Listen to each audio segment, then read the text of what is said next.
اسلام کا اسکالر نہیں ہوں، لیکن میں اپنے زندگی کے تجربے سے جو میں سمجھاؤں اپنا دین کو، میں آپ کے سامنے اس کی چھوٹی سی چیز رکھتا ہوں۔ دیکھیں، لا الہ الا اللہ، جب آپ یہ آزادی کا دعویٰ کرتے ہیں کہ اللہ تیرے سوا کسی کے سامنے نہیں جھکتے،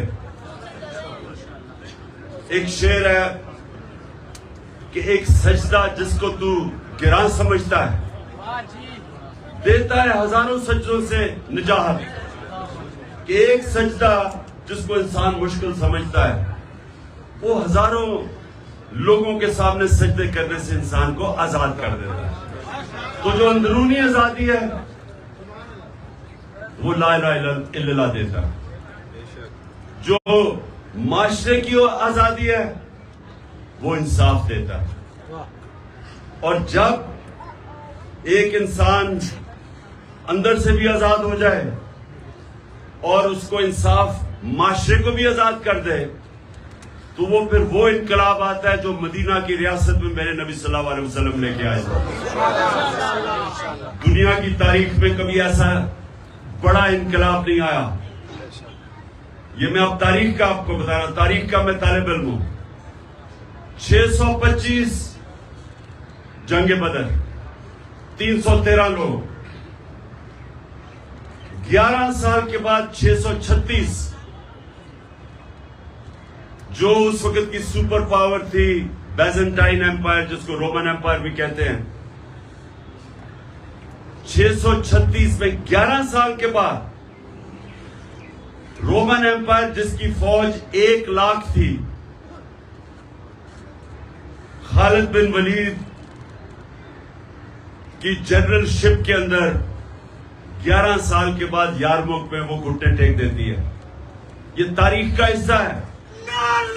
ابھی کوئی 9 منٹ رہ گئے، آپ نے غور سے سنیے کیونکہ میرا کام ہے آپ سب کی تربیت کرنا۔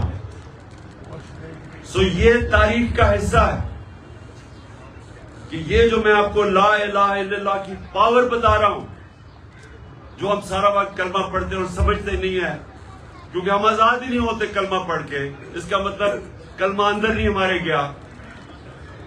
یہ تاریخ کا حصہ ہے کہ 313 تھے صرف جنگ بدر میں، اور 11 سال کے بعد 636 رومن ایمپائر قدسیہ کے اندر خالد بن ولید کی لیڈرشپ کے اندر جنگ ہار جاتا ہے۔ 1 لاکھ ان کی فوج تھی،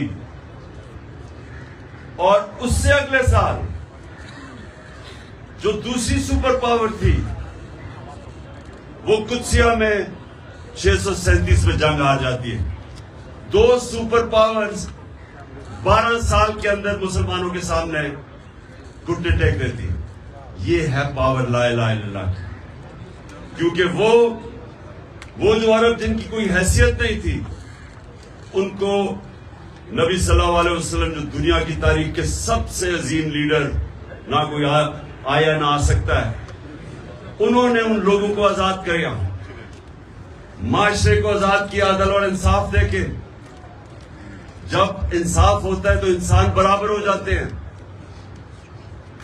یعنی جب ایک کمزور آدمی کو انصاف کا نظام اس کی حفاظت کرتا ہے طاقتور کے مقابلے میں، وہ آزاد ہو جاتا ہے۔ اور آزاد لوگ ہی اپنی آزادی کے لیے کھڑے ہوتے ہیں۔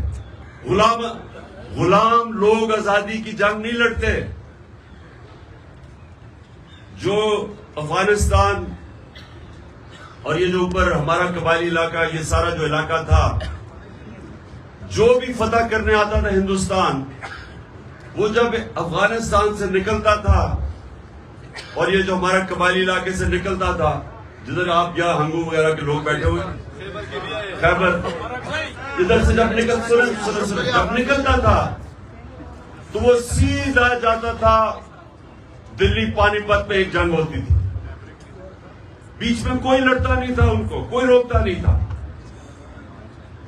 اور جو جنگ جیتتا تھا اس کا وہ حکمران بن جاتا تھا۔ اور افغانستان 3 سپر پاورز اس کو فتح نہیں کر سکی۔ کیا وجہ ہے؟ کیونکہ ان کا جو نظام ہے